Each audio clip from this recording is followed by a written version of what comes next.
this is what what they made the comparison, and you guys can jump in. Serena, who, and not just Serena, but those like Serena who chose not to stay celibate until they got married, is married now with a child. Whereas you have my girl Venus, who's waiting, and she's still waiting.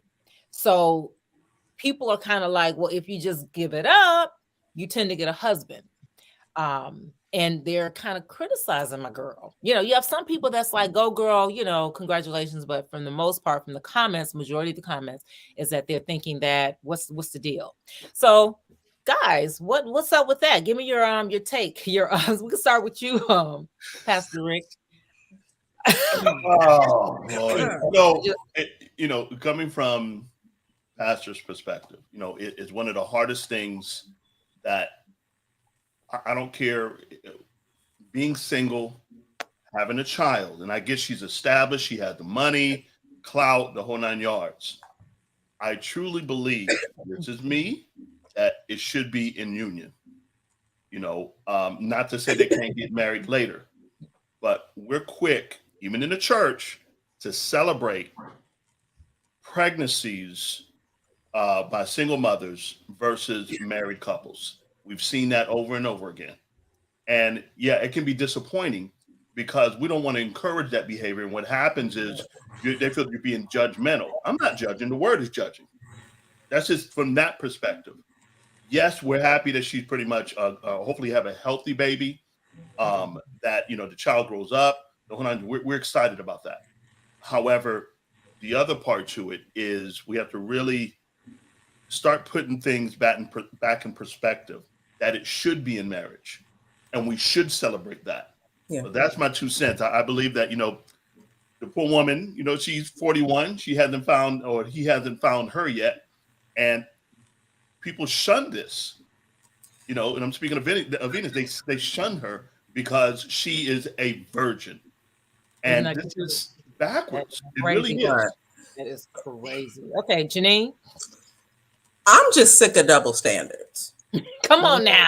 I'm sick of double standards, and I'm sick of the emphasis being on the woman, right? Like all of this happens to us in a vacuum. Yeah. Right? So if Rihanna's pregnant, it's in a vacuum.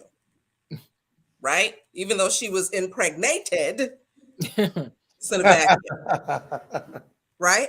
I agree. I don't think we should be celebrating births outside of wedlock. I know that many of us got here that way, not judging. But if we can say, rah, rah, rah, congratulations to those who are pregnant outside of wedlock, it is disgusting to beat up on someone who is doing it God's way and made the decision for themselves.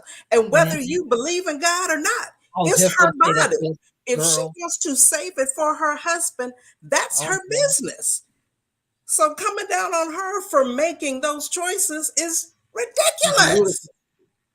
Come on now. All right, Dr. Collins. Wow. With me, I think the biggest thing on this is not the fact that we celebrate Rihanna, but it's the fact that we're not celebrating Venus. Mm-hmm. Come on. It's the fact that we're not celebrating virginity. And it's because sex is a social norm. Yep. Yeah. Now, because it's become a social norm, it's viewed as something is wrong with you if you're not. Because someone believes because they can't control their lustful appetite, then she is controlling hers or anybody for that degree that chooses to say, I'm going to be celibate. I'm going to save this for my marriage. I want this is something that's special to me, because you're operating in a standard and a resistance and a discipline so much higher than the majority. It's easier for the majority to say there's something wrong with you, because then I don't have to look closer at me. Right. Because for me to say something's wrong with you, then all things are right with me. Right. or because people feel like if I celebrate you, I'm saying I've done something wrong. Right. So how do we get here? It's just about allowing the world to infiltrate or to set the standard even for the church, as opposed to the church setting the standard for the world. Yes, sir. You know what? Diluted. On an individual level, though, we have to check each other. How many times have you been in a circle with your friends, church folk, your family, and they're commenting on somebody's decisions, right? When they comment on the decisions, oh, she's still single, she need to go ahead and just have that baby, or you know, we need to correction with love, but speak up, use our voices, because when we don't say anything, that's like saying that is okay. Yeah, and to emphasize that, you know, and Jose, you can help me here. When we deal with young people, and particularly the young people I've dealt with, when they've come to me in confidence, you know, in confidential, they say, "Hey, I want to have sex. I'm at that age, and I'm tempted," and so forth. Of course, I always go with the biblical and so forth. They're going to make the decision to do what they're going to do. Right. You're hoping and rooting that they don't do it. Yeah. Because it is, I mean, we think about it. We only have maybe 2 hours, maybe 4 hours a week with people from the pulpit to the audience, for the lack of better words. Mm-hmm. And there's only 4 hours we have to influence them. Hopefully the Holy Spirit will influence them in such a way. What they do in their private time, maybe spend an hour or two a week with God. Mm-hmm. The rest, the world is influencing them to have and to live a life that is contrary to what you told them. And that's what it is. Yeah, and because the world endorses it and makes them feel accepted as a result of it, it helps to keep them there. I think also, as we talk about Janine's point to the beginning with us as individually holding one another accountable and dynamics of family. Yeah. There have been many cases where families have promoted sex outside of marriage because I want a grandchild.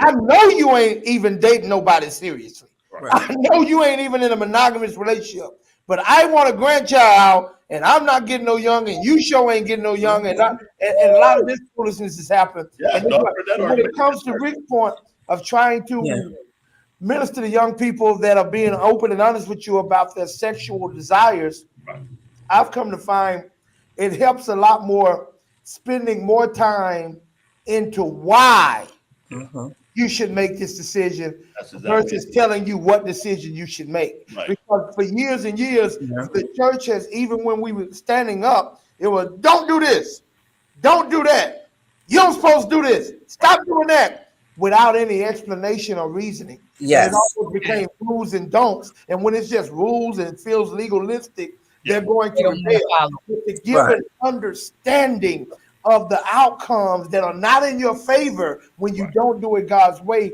at least educates and empowers the person more so to hopefully make a better decision. And that's the key, is just making sure that you give them the basis. This is why you shouldn't, but you have to figure out why, what's enticing you, what's around you, what's influencing you. People, it obviously depends, her, him, it, whatever it is. They're trying to entice you to do something that is contrary. And I think at this point, I can't say that, the generation is lost within the church. The world is going to do what they do. Right. And, Miss Venus Williams, her being, I believe she was raised a Jehovah's Witness, so she has her deep roots in that. And that's what kept her. Yeah. I think we need to hear, I'm sorry, Zondra. I was going to say, I think we need to hear from people in their 30s, 40s, 50s who did go on to have relationships, but are dealing with soul ties. That's what I was just about. Right? You just right. That as a result of not going the route that Venus chose, now they're trying to get all that stuff up off of them so they can be one with their husband. And it's not all the 30, 40, 50 people that everybody's been with coming together in that marriage bed. And I want to say, and just emphasize that. No, go ahead, Z. No, because I'm gonna play devil's advocate. So I'm gonna let you finish your thought. I just want to say, when I first, when my wife decided we decided to get married, we tried to keep ourselves. Y'all know. Tell me y'all made those story. But anyway, what happens is during the time I started courting her, I fasted for a number of days because I didn't want to take certain people into my marriage bed. I didn't want to take all those women, Kalika. I'm not gonna name them all, but the fact that you know what I mean. I didn't want to bring them into the bedroom. Yes, because soul ties and going to that's a very, very dangerous thing. Very because real. If you're real with me, you're real with me, and for those of you who are married and maybe you're single and you're thinking about getting married, but real talk, you take those people into your bedroom if you're not careful. Yes, you start comparing. You better hear me. Lord. You start comparing. Oh, no, you don't. Keep living. You will compare because in that time, we're pretty much, I've been married 25, almost 26 years now, going on in April 20th, by the way. You can send all your donations to GoFundMe. Right. But in all sincerity, what happens is you have to get rid of those people that you have been with because it's going to mess you up. Yes, and Lord. You have to really pray fast. Those who are praying and fasting really helps you to get rid of those soul ties. And it's called self-deliverance, in other words. Right. And let us not forget that your soul ties is not just with your body count. Yes, ma'am. It's their body count. I know. It's like a family reunion. Absolutely. A spirit. It's like another, right? Yes, we are many. A lot of people don't really believe in that. That'll be another show where, for me, I can tell you about that soul ties are absolutely real. I don't know why people don't really believe in that. And maybe but I want to play devil's advocate. Everything y'all said sounds so pretty. It did. So good, so positive. I was a youth teacher for 17 years. And one of the things with the kids would say, but y'all doing it. And then ain't nobody waited till they got married to have sex, and y'all look like y'all doing okay. And I think when we're telling people that without having, that's why I try to be as transparent as I can with when I'm teaching the kids, because they're like, well, were you a virgin? Were you that? Were you, but no. Then they like, well, you seem like you're okay. But when we tell people the things that we struggle with, right. That's the other part where I said that's another testament, because you're embarrassed. You don't know who's gonna believe what and not believe, So when we're teaching and telling people, and Janina and I talked about this, you have so many people that's like us telling people what they should do and shouldn't do, what's the right thing. Okay, well, let's talk about if you did it or not. You're married, you happy. Okay, well, did you have sex with her before you got married? Or did you have sex with him before you got married? Or did y'all mess around? They really want to know these things. Yeah. And that's a personal thing. You don't just, blab it, obviously, to whomever God. But that's a real thing in the church, where I know a lot of people, and I think I can name on a couple fingers how many women are celibate, until they get a man or men. I don't know any men, to be honest with you. Yeah. I know none. But then we're talking about the church. So you guys. You hit the nail on the head, and that's been a problem with the church though in every area, not just sex. Like that's across the board. And the church have stood almost like looking like Pharisees of telling everybody their do's and not, and judging them so critically without anybody giving the real wisdom of, son, let me tell you how I know what I'm telling you. I was on that same road. Let me tell you what happened to me. Let me tell you the story about what I went through. Let me tell you, see, we don't have that. That's where the problem happens. Not many of us as a church are willing to be transparent enough and be vulnerable enough at the risk of your reputation or whatnot to give the true story. Because like you said, young people say, look at y'all. Y'all seem to be doing all right. See? And that's where the issue comes. That conversation needs to be a very transparent one. Because listen, I wish I could have the testimony of Pastor Rick right there, brother. That is admirable. But watch this. Here he is going on 26 years in marriage. You see what I'm saying? I wish I could have a testimony where I fasted and prayed and got rid of everybody before. Hold on. You know how many people? Hold on, Pastor. Hold on. Let me clarify something. What? It was a process. Right. But the point I'm making, see that process They didn't all before leave. marriage. They Do you didn't know all how many leave people right I away. was kicking out of my bed after sir. marriage? Yes, Oh sir. my God, there's still Yes, some sir. good people in here. Like me, you got to go. You got to go. Oh, that's the My truth. first marriage, man, we That is caught hell because both of us came in with all of this baggage, all of these soul ties, all of these negative decisions, all of this, man, and we did not do the proper preparation prior to, and it almost cost us everything. The only thing that allowed my first marriage to be successful is because we both had such strong attitudes against divorce that we just weathered the storm till we figured it out. Like if Precious was still here today, she would tell you just as well as I would tell you, we was going on a decade before we learned how to be married. We was years into the marriage before we really learned how to do this. It was just our attitudes against divorce and our love for our children and raising them that just kept us in it till we allow God to show us.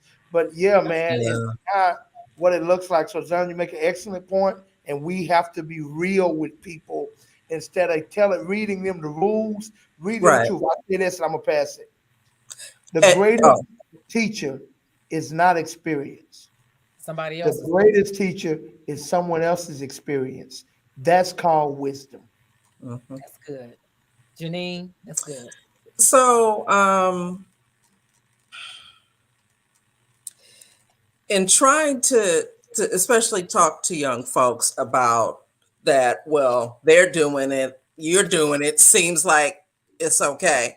I have learned that God is not particularly bothered with what other people's walks and lives look like. Right. He's dealing with me and mine.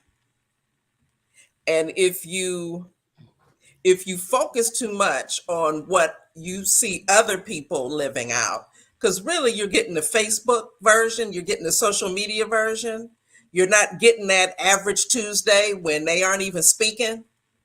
You're not getting that stuff. So the grass always looks greener. You don't know what people are going through. You don't know what consequences they're living out as a result of some choices that they've made.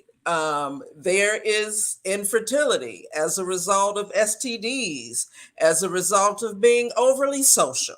And there's all kinds of things. So encouraging people to wait, don't look to the left, to the right, make a decision that is best for you. Yeah, I agree. Just when I'm teaching the kids, and the kids are impressionable. We deal with a kid's mind and the pressure. They have a whole lot of pressures that we didn't have, especially with social media. But one of the things that the kids would always say is that, well, parents, they don't, they're, Zondra, you're teaching this, but parents aren't living it at home. Or like they assume because I am, for instance, on television, I must smoke weed or I must get high. Or I'm like, how do you even come to that conclusion? Because that's the majority of what they see in the private. And it shocked me when I would hear the kids talk about that. That's just, and how phony. Watch this. When they say their parents, they ain't living it. Exactly, because they got jacked up doing what they're telling you not to do. That's why they're so messed up. This is something I would say to kids often. Yeah.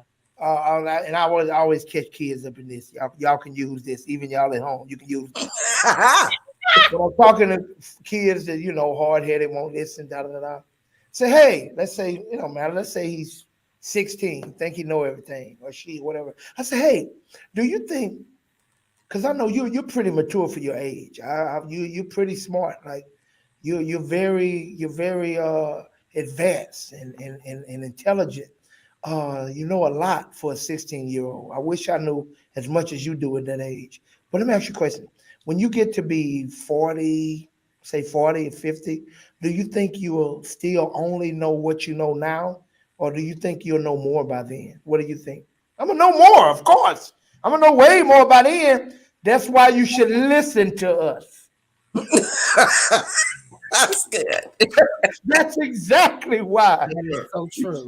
Woo, that's good. Yeah, that is good. That's like the That's one good. Well, two. guys, But we have a special guest that can really relate, to what we're talking about. I'm so excited to have this beautiful gentleman to come and just talk to us from a male perspective as to how he dealt with keeping himself and just being ostracized, or what other difficulties that he may have experienced by being a virgin, a male virgin. So you lied. Who lied? Not me. You didn't know any men. I He's don't know married any now. men. Come on now. He's married and been married now for a she lied. She lied. day? He counts. She lied. He Okay. counts. She lied. He counts. So we're gonna introduce my brother. Let's welcome Mr. Gary. Hey, What's up, Gary? What's up, Ship Squad? welcome. Bro. Thanks for Oh having my me. gosh, we're so excited to have you on the show today. I mean, just to just let people know that there are some men out there that really are trying to live right for God and to do this thing correctly. So first, introduce yourself, tell us who you are, and then you can kind of go into a little bit of your story. Thank you. I am Gary Baynes. I am the husband of Janine. Yay! So yes, we've been married for 11 and a half years. Right. But yes, so I was a virgin. So Janine was, so I waited till marriage. And one, it was something that I knew that I wanted. I knew that it was something special. And just looking at the circle around me, just I don't know if I want to say like the negativity, but I just looked at it as that's not what I want. So just, like there's STDs going around, and I wanted like my wedding night to feel special. So when Janine and I became a couple, I knew that I wanted to wait till the wedding night to have that experience. And I've seen some people, I've talked to people personally where they're just like, I just need to find out before we get married. That was never my thought, because if we did it before our marriage, then I'm going into the marriage knowing what to expect. So in that sense, I wanted it to be special. And also what kept me a virgin was the people that I hung around. So I hung around people like Pastor Rick and Pastor Hosea, like God-fearing adults. That's good. I wanted to be around mature men. That's good. Like, for example, I pledged a Christian fraternity at my church, and everybody my age wanted to be teenagers. I wanted to be like the men that was mentoring us. So that gave me that advantage it made it easier for me to stay celibate until I got married. And Janine is the only person I've ever been with, relationship wise. I had never ever had a girlfriend until I was 24? She was my first relationship. So wow. So I really wanted to be relationship. First relationship ever. Kiss, first girlfriend, first hand holding, first everything. Yeah. She got the first. Yeah, she got the first. And I'll joke, I had Mr. Rick had to pull his hair out. and part of it was I had no game. So we'll keep it real. Janine and I could joke about it, but I had no game. So, but she was my first. Gary, I have a question. Now, this is real talk. We all got questions. Yeah. So, Janine, and if I'm getting too personal, just let me know straight up.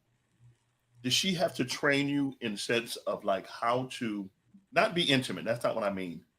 But because of the girlfriend, boyfriend thing not being there, does she have to train you on pretty much how to, hey, this is hold my hand? I mean, I'm being facetious, but is that something that was really done? Yeah, I can answer that. She definitely let me be free. But I will say this, it's funny, I never told the story, but when we were on our honeymoon, one night she just said, just explore. So things like that. But yeah, so it was like a yes or no, but for the most part, she was just like, do your thing. I'm not gonna she wasn't a drill sergeant or nothing. So like me, the drill sergeant. No, I love it. Hold on, somebody said, "Wow." Hey, let me ask this. Okay, my turn, my question. Okay. Now, hey, if I'm getting too personal, you shouldn't have came on the show. Here we go. No. Well, you know what? He will give me the one. Here's a serious question. Hold on, let me pull off camera. No, honestly, at what point did you know I want to save myself for marriage? Because for one, I won't assume anything. I'm going to ask, was that kind of your whole life, or was that at a point in your life that you decided that it became a conscious decision, or I'll start there. When did you know I want to? When was that decision made for you? I knew for sure. I would say when I was 18, because when I was in high school, that's all that was around me. People just having sex, like extracurricular activities. And I will say there was a point I was scared during that time, but it was when I turned 18, when I started hanging around, the men like you. Okay. That's where it pretty much became solid of, I'm going to wait. I believe in what my pastor is teaching me about no sex before marriage. So that's where I really knew that I was waiting for Janine to lose my virginity. Okay. And this isn't a question. This is a statement to everybody that's watching, because sometimes people wonder. This is a good testament of why, one of the many reasons, I won't get into all the reasons of why God wanted us to wait until we're married. Right. But it's one of the things that didn't put, as Pastor Rick alluded to, comparisons and wondering if it's this, test driving the car before you buy it. We weren't meant to have all of those other point of references. Right. That's where that problem comes with people. Well, how you don't supposed to have nothing to compare it to? That was kind of the plan from the beginning. But no, brother, I commend it. I won't take up all the time. I want to actually encourage people to please comment. We would love to answer your questions, and also like and subscribe to our page. Share our video. We want to hear from you. Send in your letters for Message in a Bottle. But again, if you have questions for Mr. Gary and Miss Janine, please comment. We will love to answer. Oh, I'm sure they gonna have some. Come on, don't be scared. Don't be scared. First of all, this is my first time seeing Janine blush. I'm not blushing. She's blushing. That's my baby. Ooh, this is so fun. Let's throw Janine in here. Now, Janine, I understand you also had been celibate for a while prior to hooking up with Gary. Am I correct? What's a long time? How many years? I think I know it was over 10. Wow. I know it was over 10. Looking back, I wish I had waited. Yeah. And I did have to come to terms with, this is why God said wait. Come on. I didn't have the gift to give him that he had to give me. That's good. And that was really hard. That's good. Wow. Yes, that was really, really hard to deal with. I knew that Gary was a virgin because we were friends first. So I saw his testimony at church and I knew all of that. So when we became a couple, we still honored the commitment that he made, and we got to walk that together, because the last thing I wanted to do was stand in judgment and have to explain why I deflowered Gary Baynes. Yes, no, thank you. Hey. I got enough lightning bolts coming my way for some other stuff. I'm not adding the brother to the list. So you made him an honest man, Janine? Hey, but wait a minute, Janine. You just said something that gives me another line of questioning. You said you knew he was a virgin. Y'all been friends for a while, and you heard him share his testimony at church. So wait a minute, brother. You shared this at church? Yeah, it was in the forum. Church with 10 people, or what we talking? It was in the forum back when we owned the forum. The Great Western Forum, where the Lakers used to play. Now here's my next question, and this is serious. After you, how old were you when you shared that testimony? I was 23. Yeah. Oh my God. Wow. I already know what question you're gonna ask. After you shared that testimony, yes, sir. Did they come beating down your door? Yes, sir. Or were they staying offish? I need to know. Yeah, be the tell the truth. Shame the devil. Thankfully, I didn't have to deal with that. I didn't have anybody approaching me. I didn't get like pushback I didn't get any of that. So I'm telling you, so you didn't have honeys slipping you their number and stuff. They weren't leaving on the windshield of your car. Wait. Probably because I was a virgin. I gotta say this about my sweetie pie. No game. But I'm talking about listen. And doesn't recognize what could be interest. Because Gary would be like in the friend zone. So he could have very well been getting approached, and it didn't translate for the brother that's what was going on. Told you, Pastor. Y'all gonna make me go deeper. See, I wasn't trying to go this far, but y'all act for it. Ain't nobody slip you their underwear. And you know what I was gonna say? So, well, not that. Nobody. So basically, what Janine is saying, I probably didn't know, but to answer your question, nobody obviously did something to me. That's what I'm going. Yeah, that didn't happen. And here's my point with all of that. Here's my point. It's back to what we initially talked about with society. Yep. Now, you could have been up there. I mean, God forbid, I'm not throwing shade on nobody. I don't care what your past is. I got a past too, so don't take this wrong way. But you could have been a brother just giving your testimony of how you just got out from being incarcerated 10 years, or how you this, how you that, and it would have been obvious. See, the point I'm making, it's a shame that in the house of God, in the house of prayer, that in the society we live in, that trait isn't viewed as one of the most admirable traits. Right. To go after, if you're going to go after anything, why would you run after that? Is the point I'm making.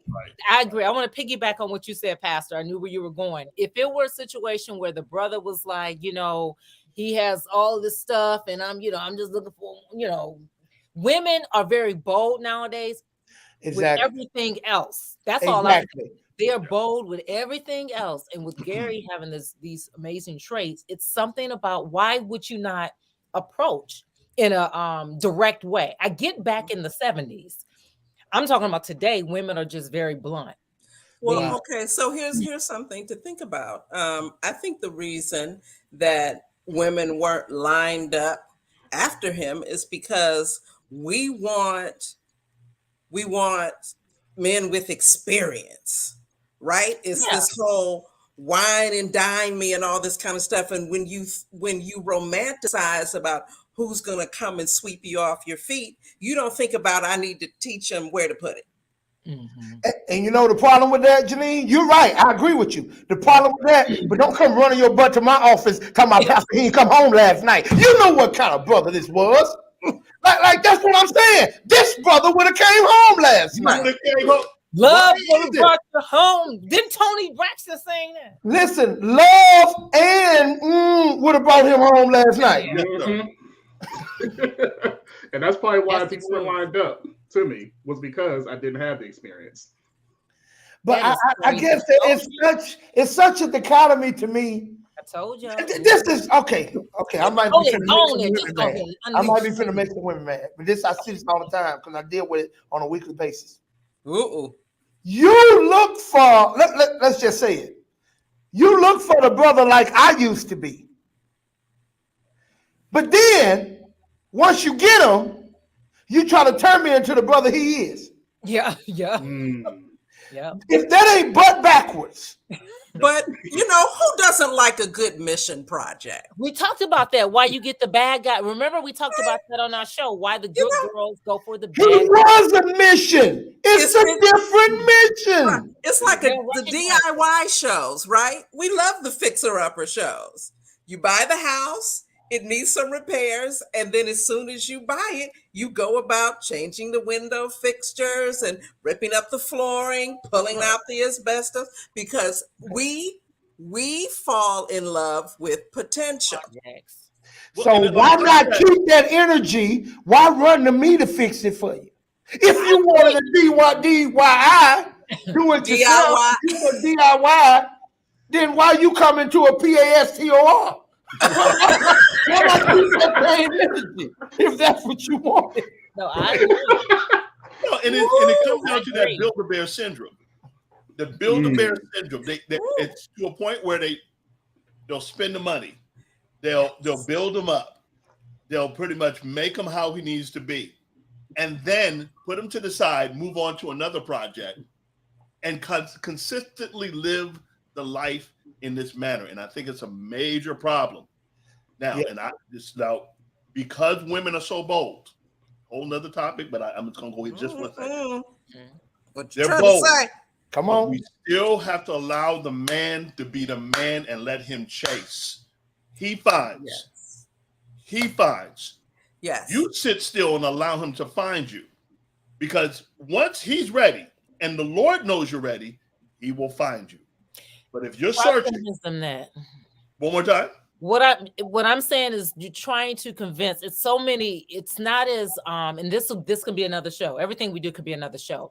It's not as cut and dry anymore, Pastor Rick. Where I agree with you, which is why I'm still sitting here celibate. Is that when you're expecting a guy, and I know y'all gonna say I'm a bad example because with how I am, but with guys, they don't necessarily pursue and stick things out. Now, when we mentioned about Gary, like even with him being celibate, with myself being celibate, you know how many guys they told me that's a red flag. I'm like, how is it a red flag that I'm celibate? Yeah, that's a red flag that because of the way I look. It's something else there. So okay, so I got. Well, how do I need to look? How do I need to act? It's like they're just like either. It's just a hot mess. It's a hot mess out in these streets. I want to ask you a question, Zondra. I need you to be honest with me now. Come on now, keep it 100. Don't bag up now. I mean, Gary's our guest. I'm gonna trust you with this answer. I know, but Gary the one brought this topic on. This is in regards to Gary. Well, let me make a statement, then I'm gonna ask you a question. One of the things I want all the women to see that, like, wow, man, look at Janine. She did great. God really blessed her. But watch this. Janine was celibate for over 10 years before God unites her with a husband like this. She became what she received. Yep. Regardless of her past, we all got past. She became what she received. Now, Zondra, through your testimony to us that we truly believe, you've been celibate for quite a long time based on your relationship with God and your respect for the marriage vow. Yeah. You gonna tell me the truth? I'm gonna tell you the truth. If after this show was over, you meet a Gary, not experienced, virgin, not been in deep relationships, but it's really fun of you and wants to date you. How open are you initially to that idea? That's what I thought you was gonna say. Now, dear, it's never dating them was never the problem. Marrying them or being with them in a relationship was the problem with me. I've always usually dating come first. Usually, yes. The short answer to your question would have been yes. My problem, and this is just being transparent, is how I was raised, the type of man. I confused that the guy had to be a harder type of a guy. So Gary being the sweetheart and all that, I would have friend zoned him. But since I've got some help, going to therapy, and then realizing I've been missing out on so many, just because of my twisted thinking. That's honestly God's truth. Now, Gary, do you feel like you've been friend zoned in the past? That's why Janine's my the only person I've been with. They were friends. I was initially. too nice. I was a virgin. I was too nice. Yeah, I had no game. So I was a full package of why I never was with anyone. So, Janine, you friend zoned him in the beginning? They were friends. Well, let me say this. Gary is 12 years younger than me. It was not up for discussion. There was no friend zone or nothing. I'm like, what? This is a story for 2 shows. Right? Yeah. I mean, he was 18 when we met. One I was hand, not 18. So Yeah, I have a whole lot of Garys. So he was disqualified in your mind for other reasons. right. I mean, there was not even disqualified, not even on the radar. Like disqualifying means that you consider it, and then for one reason or another, you're like, nah. Right. He was 18. We weren't trying to go to jail. That's another way. To look at it. To answer your question too, and Janine knows about this whole story with this one guy that was he was actually like way more than 12 years younger than me. That he was nothing remotely close to who I would date. Nothing remotely close to who I would even be interested in. And when you gave me the advice was just go out and just, I'm like, you know what? I really like, because I just liked him.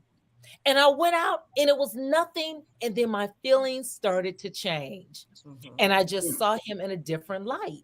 Yeah. Like literally there was, and that's the one thing I regret over my life that I had not done, because he was a scrawny, nerdy, smart, like he wasn't somebody, if you saw him, you'd be like, wait a minute, what? He was nowhere near anything that I would have, but I loved, and I mean, this guy I genuinely loved. I mean, I had so much love for him, not sexual at all, not intimate. That's when I learned a lot about me and about relationships, where him I could give and not expect nothing in return. I ain't never did that, y'all.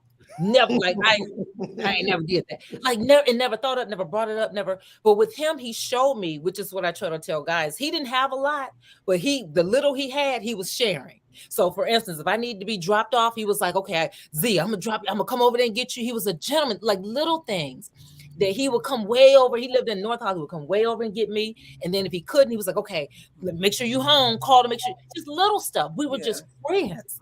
Then my feelings started to change. Yeah. I was like, wait a minute, what's going on here? Like, what?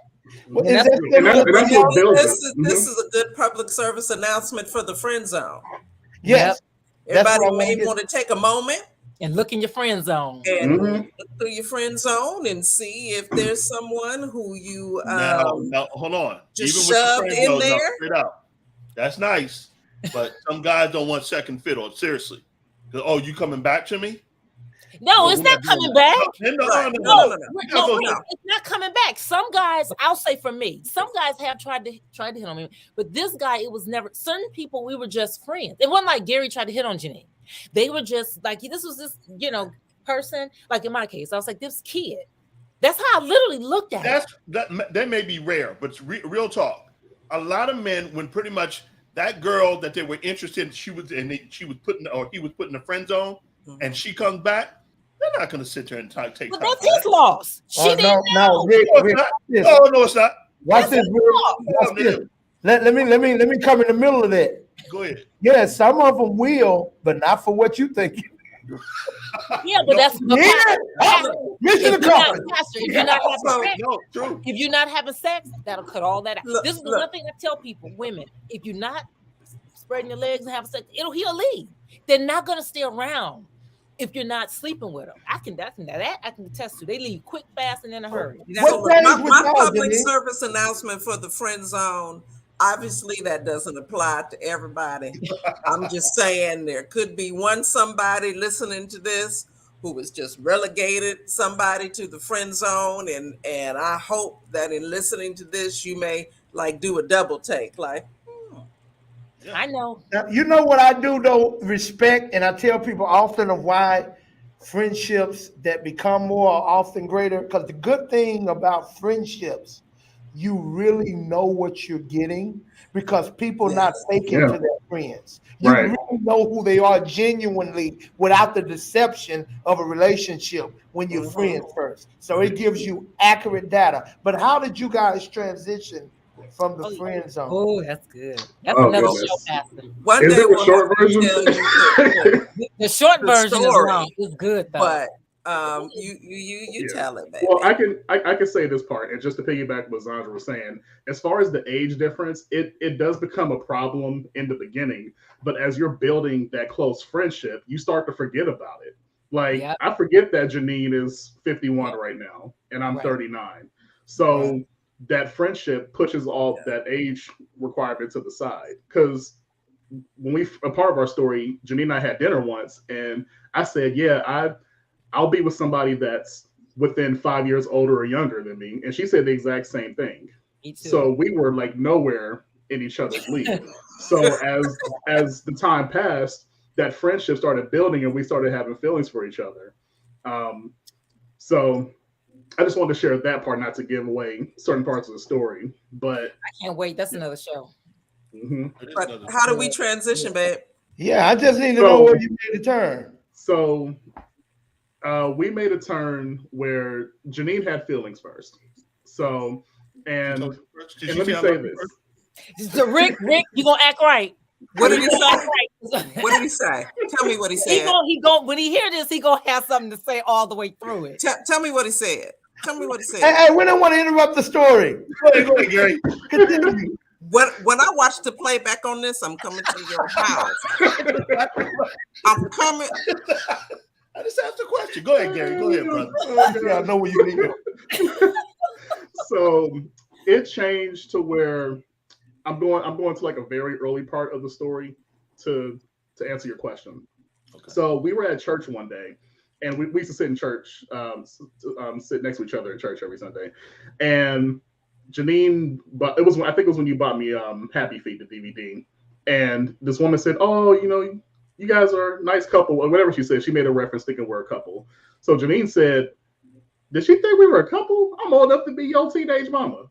So teenage mama. So I kept that in my head. But it's true. Yeah. So to answer your question, so we had like a breaking point where I said something and Janine basically revealed her feelings, and I rejected it because of our age difference. So what made me change my mind, because we didn't speak for a week and a half after we had this big talk. I was miserable. So the fact that how miserable I was, because we love pizza, we love the color orange and all this other stuff. I didn't do any of that for a week and a half. So Gary not eating pizza is like not breathing. Yeah, pretty much. So that was when I knew, was when my friend was gone. We didn't speak for a week and a half. That's when I knew this is my wife. So that's what did it for me. Hey, that's I ain't that romantic type, but that's really romantic. Yo, that's beautiful. Like I feel like I'm watching a Hallmark movie right now. 160 minutes. Janine loves right, 120 minutes, right? 120 minutes. I almost fell off camera about to wipe my tears. That's what I did. That's like 3% of the story. Yeah, brother, yeah. Okay. Something I want to say about the transition though. When we had this big talk and Gary didn't feel the same, I'm like, okay, well, I'm done. I thought I missed God. Thought I heard him clearly. And I'm like, if I don't know what his voice sounds like, I never will. I'm done. Love is not for me. I shut everything down. Stopped talking to him, went cold turkey. And not because I was trying to punish or manipulate. You got one chance to tell me that you don't want me. I can hear. I'm sorry. Let me just say, I was only scared of the age difference. Everything else was perfect. No, I get it. I'm sure from what I've learned about you in this conversation, I'm sure there was probably a little bit of intimidation of me measuring up to this woman. I don't have this experience and da da da da da da da. Yeah. And to keep it real, I'm like, am I going to marry somebody on this level, or am I going to marry my mother? As far as like mentality, like if she was bossing me around, that's what scared me. That's good, son. And she didn't do that. So when we got together, it was like October 21st, 2008, and we meet up at Starbucks and we have this second conversation, and we'll save those details for another time. But once Gary said that he was ready to be in a relationship with me, it was like we both exhaled. Yeah.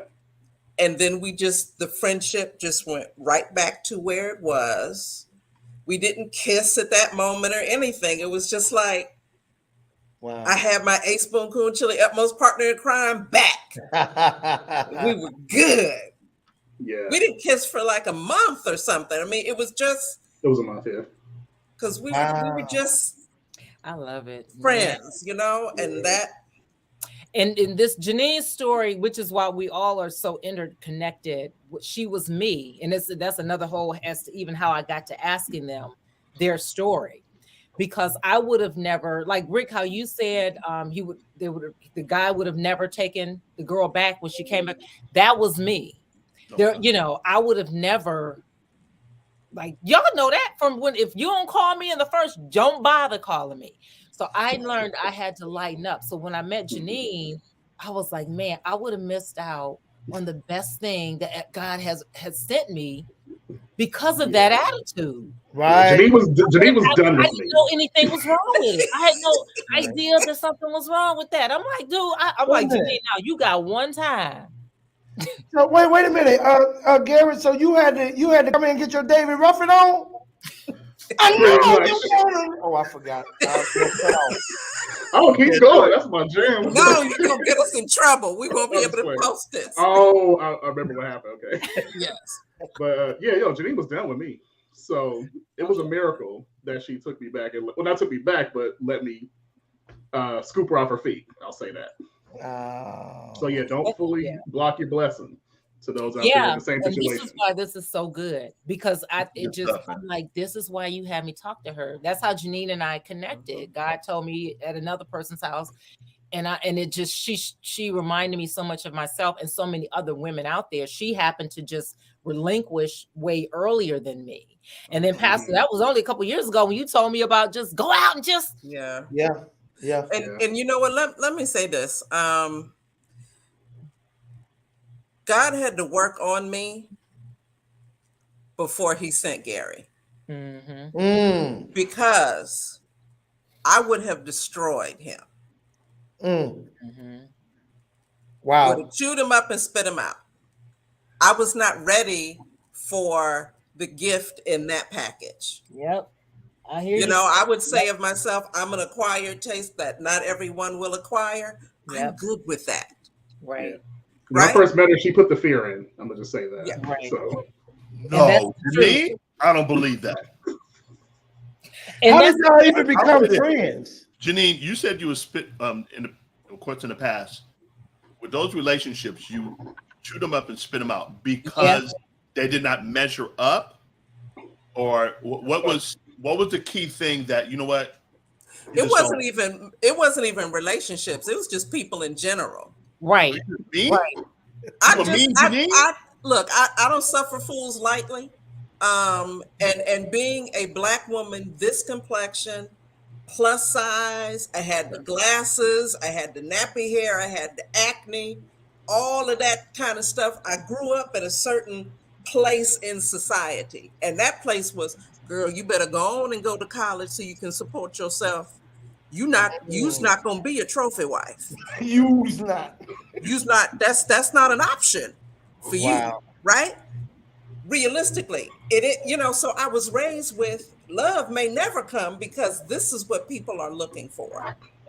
So in order to survive and be comfortable with myself, I had my guard up, and I knew that, okay, I may not look like this person, I may not look like that person, but I can speak very well and I can write very well. So if you come for me, I don't ever start it, but if you come for me, the universe will unfold as it should. All bets are off. I will be the last one standing. Finish him. Yep. What a comeback. I've done that. Get over here. Right. And, So and you're going to that, be writing it out or saying it out, whichever. You're going to destroy the person. right. Yeah, And she's so, undefeated. so Yeah. I just I hear you, sis. in all of that hardness and thinking that total transparency. Whew, I got to a place where I was like, how come nobody wants to give me their last name? Wow. What's wrong with me? Mm-hmm. I've done the stuff you said I should do, Lord. Right. And okay, yes, I didn't say it myself, but those 500 didn't either. And they look like they're partaking of your cattle on 1,000 hills. I'm not talking about folks that don't know you. I'm talking about Sister Sarah. Yeah. Mm-hmm. And Mother Franklin. I'm talking, Yeah. what's wrong with me? And so more of the guard goes up. And then what we talked about before, being in some situations where brothers did not stand up for me. In those moments, I just had a lot of baggage. I was functioning, but God had to deal with all of that because he's like, I heard you. You're a hopeful romantic. I'm trying to give you that love story you've been pining for, but this brother right here is special. I'm not going to let you destroy him. He's untarnished. Mm-hmm. There's no blemishes on him. Yes, ma'am. So you gonna have to tone it down. Yeah. Before I give you this. And I just want to say this real quick. She was saying that she had to tone it down.